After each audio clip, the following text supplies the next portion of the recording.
Bonjour à vous, aujourd'hui je suis avec Olivier Sauban, l'auteur du best-seller Tout le monde mérite d'être riche, et j'ai le plaisir de l'interviewer sur l'argent. Alors un autre truc souvent auquel on pense, c'est peut-être que nos parents n'ont pas été riches, ou on n'a pas eu d'éducation financière, et du coup c'est peut-être pour ça qu'on ne peut pas réussir. Qu'est-ce que tu dis face à ça? Je crois qu'on est responsable de son destin, et que de dire que c'est toujours la faute de quelqu'un, éventuellement de ses parents parce qu'ils ne nous ont pas donné les bons messages, je pense que c'est un alibi. Ouais. Si tu n'as pas les bons messages, tu n'as pas les bonnes informations, rien ne t'empêche d'aller les chercher. Surtout aujourd'hui avec Internet. Et surtout, voilà, il y a des livres qui existent. Mais le problème d'Internet aussi, c'est qu'il y a beaucoup de conneries. Hein. Quand tu vas à les blogs liberté financière où les mecs ne sont pas capables de gagner 10 centimes, où est la crédibilité? Mais bon, après... Est-ce que moi, mes parents n'étaient pas... Mon père, un petit peu entrepreneur, ma mère, pas du tout. Mais j'ai jamais eu... mes parents m'ont jamais poussé dans une direction d'entrepreneuriat. Pour te dire, déjà, moi, quand j'étais jeune, je mettais le souk partout. Je me suis fait virer de l'école 3 fois. En 5e, en seconde et en terminale. Tu vois, même en terminale, je me suis fait virer. Donc, je mettais vraiment le souk. Et...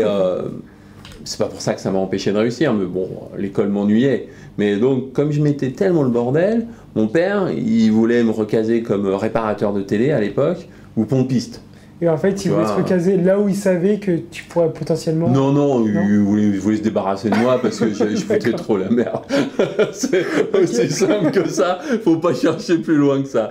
Mais, et bon, après, moi, j'avais un esprit d'indépendance, je voulais faire d'autres choses pour moi, avoir plus de choses, comme on l'a dit. Et puis ça m'a aidé à faire les choses. Bon, alors maintenant, moi, j'ai 2 filles. Il y en a une qui est plutôt... allez, je dirais, en rébellion vis-à-vis de moi. Bon, elle a 25 ans, 26 ans la semaine prochaine. Bon, c'est la voix du père, c'est un peu trop considéré comme tyrannique. Je crois pas être un tyran, hein, c'est pas ce que je dis. Enfin, je crois pas. Mais comment dire, elle veut réfléchir par elle-même. Ouais. Donc, elle va être indépendante. La petite qui va avoir 24 ans, elle a une autre démarche, elle vient de finir ses études, et puis il y a une semaine, elle m'a dit papa, moi je veux pas faire comme ma sœur qui se lève à 6 h le matin et qui rentre à 6 h, 7 h du soir, et en plus je suis une nana, donc je ne veux pas bosser 12 heures par jour pour gagner 20% de moins qu'un mec. Alors, tu vois, déjà par rapport à ça, elle a une démarche qui est complètement différente. Automatiquement, à partir du moment où elle met ses postulats de base, ses constats, elle va trouver des solutions. Donc, selon toute vraisemblance, il n'est pas impossible qu'elle s'oriente vers l'entrepreneuriat. Bon, même pour rien te cacher, puisque c'est encore une fois très récent, elle m'a dit « Papa, moi j'aimerais bien faire la même chose que toi ». Alors, c'était plutôt orienté vers l'immobilier plutôt que les produits vendus sur le net, que mon activité sur le web. Mais donc voilà, donc elle dit oui, si je peux tout de suite acheter des appartements, en plus il est clair que moi toute ma connaissance, je vais pouvoir lui transmettre facilement, quitte à l'aider au départ, à les négocier directement, dire bah non chérie, il faut qu'on achète ça, il ne faut pas acheter ça, tout ça en fonction toujours de l'objectif. Le but pour elle, de ce que j'entends, de ce que je vois, ce qu'elle me dit pour le moment, c'est de dire ok, moi j'ai pas envie d'aller bosser toute la journée. Et puis je veux avoir mon indépendance. Bon, bah, qu'est-ce qu'il faut faire? Il faut acheter des biens, des appartements qui te permettent de dégager du revenu et utiliser ce revenu pour vivre. Voilà, ouais. C'est aussi simple que ça. Mais acheter un appartement, le mettre en location, l'exploiter, c'est de l'entrepreneuriat, hein, ni plus ni moins. C'est une entreprise, tu cherches des clients. Tu as un produit à vendre ou à louer ton appartement et tu cherches des clients qui sont des locataires. C'est exactement la même démarche. La démarche, c'est comment je fais pour gagner plus en faisant le moins possible. Voilà. Ouais. Bon. Et puis c'est comme ça qu'on avance. Bon, la grande, j'espère qu'elle y viendra aussi. Oh, bah moi, pour ces mômes, on veut toujours le meilleur, quoi. On veut les aider.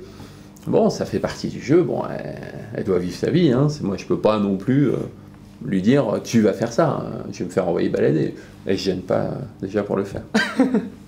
D'accord. Et pour en revenir tout à l'heure à la clarification d'objectifs, est-ce que tu as des outils, des techniques ou des méthodes pour pouvoir plus clarifier ces objectifs? Il est clair que clarifier les choses, c'est pas obligatoirement le plus facile.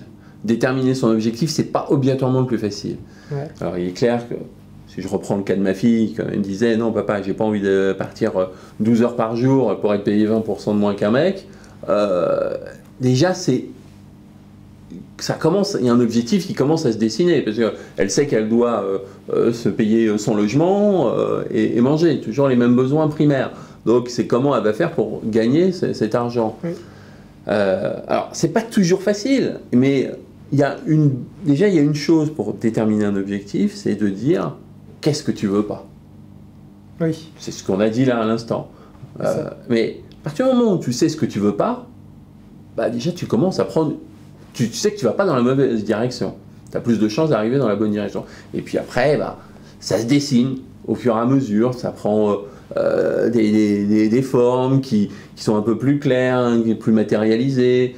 Puis tu fais par affinité ce que tu aimes faire, ce que tu sais faire, ce qui est aussi très important. Parce que dans le développement personnel, il vaut mieux utiliser ses forces que ses faiblesses. Si tu perds du temps à utiliser tes faiblesses, bah, tu l'utilises pas pour utiliser tes forces et tu avances moins vite. Donc voilà, les choses se dessinent petit à petit. Moi, mon objectif, ma clarification quand j'étais jeune, c'est je veux faire ce que je veux de ma vie.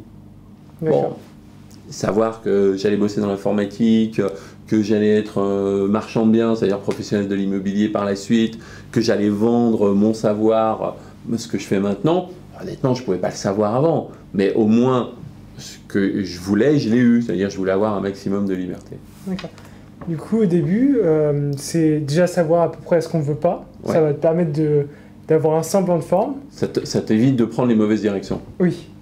Ouais, déjà ça. Et de faire des choses sous la contrainte. Parce que les choses que tu veux pas, si tu les fais quand même, ça veut dire que tu te contrains à les faire. Tout à fait. D'accord. Du coup, partir de ce qu'on veut pas. Oui, de ce qu'on veut pas. De ce qu'on veut pas, exactement. Aller dans l'autre direction. Ouais. Et ensuite, on peut quand même avoir quelque chose d'assez vague. Ouais, ça va se dessiner au fur et à mesure. On peut pas... Ça va dépendre de tes rencontres, qui tu vas rencontrer demain. Et peut-être tu vas découvrir d'autres choses qui vont te motiver, qui vont te passionner et qui vont te faire avancer dans les bonnes directions. D'accord. Très bien. Est-ce que tu veux encore rajouter quelque chose? Non. Mon message fondamental, c'est croyez en vous. Les gens ne croient pas assez en eux. Plus vous croirez en vous, plus vous avancerez. C'est vraiment... Je pense vraiment que c'est très, très, très important. Mais la clarification, on en a suffisamment parlé, mais vraiment, dites-vous une chose, c'est si quelqu'un d'autre peut le faire, vous pouvez le faire. Ça, c'est la première chose. Déterminez votre objectif, clarifiez les choses et croyez en vous. Déjà ça, vous avancerez beaucoup plus vite que les autres. Du coup, il y a une question qui me vient. Ouais. Comment faire pour plus croire en soi, justement? Parce que toi, tu as monté des business très très jeunes et il y en a plein, ils ont peur justement de... La question, c'est est-ce que vous croyez plus bête que l'autre, quoi? Pour beaucoup, je pense que c'est oui, en fait. Bah oui, mais fondamentalement, c'est une erreur. Et les autres pensent la même chose pour eux-mêmes. Ils pensent que vous êtes plus intelligent qu'eux. Donc, non. Le passage à l'action est le plus important. Le plus dur à faire, c'est le premier pas. Puisqu'on parlait d'immobilier, c'est là-dessus où je bosse beaucoup. L'appartement le plus difficile à acheter, c'est le premier. Ouais. Après, ça roule tout seul. C'est le premier. On croit qu'on n'est pas capable de le faire, alors que c'est complètement faux. Il y a beaucoup de gens qui peuvent acheter l'immobilier et qui ne le font pas parce qu'ils croient qu'ils ne peuvent pas le faire, qu'ils ne peuvent pas le faire. Et c'est faux. Passez à l'action, faites un petit pas, et vous allez voir qu'une fois que vous aurez fait votre premier petit pas, le deuxième sera beaucoup plus facile. Ok. Très bien. Merci à toi. À bientôt. À bientôt. Au revoir. Si l'interview vous a plu et que vous voulez aller plus loin, Olivier Seban vous offre une mini-formation gratuite pour pouvoir apprendre à investir dans l'immobilier, son domaine d'expertise, en partant de zéro. Pour y accéder gratuitement, cliquez sur le bouton « Accès et formation gratuite » ou allez sur daoevolution.com/immobilier. À bientôt.